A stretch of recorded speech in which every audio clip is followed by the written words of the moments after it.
The texture workspace inside of PicoBerry is where your 3D models finally come to life. This is the stage where you add surface detail, materials, and style using either an uploaded image or a simple text description. Whether you're aiming for realistic materials, stylized game textures, or multi-view texture baking, this tool gives you fast, AI-assisted results that fit directly into your workflow. It's the perfect step before exporting your model or sending it into Unity, because this is where the look and feel of your asset really takes shape. To get started, open the texture workspace and select the texture model you want to use. For example, triple texture. Then choose your input method. You can upload an image reference, or you can describe the material you want using text.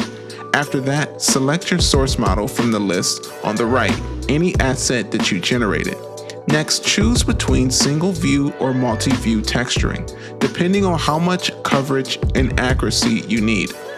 Upload your reference image or drag it directly into the input box.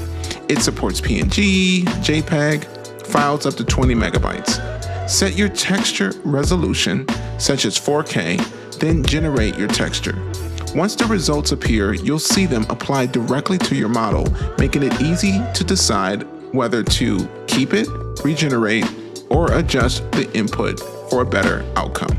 Look, understanding the results are simple.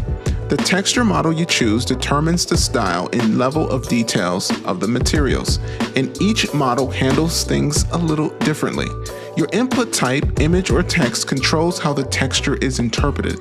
The source model is always displayed on the right, and you can switch to another one at any time.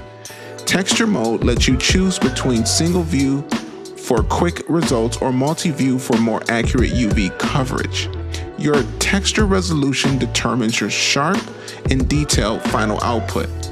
All of these settings work together to shape the final look of your model, making this step essential before exporting or moving deeper into your pipeline.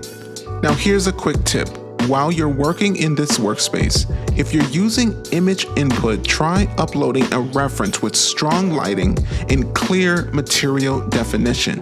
The AI picks up on those cues extremely well, and you'll often get richer, more accurate textures with better depth and contrast.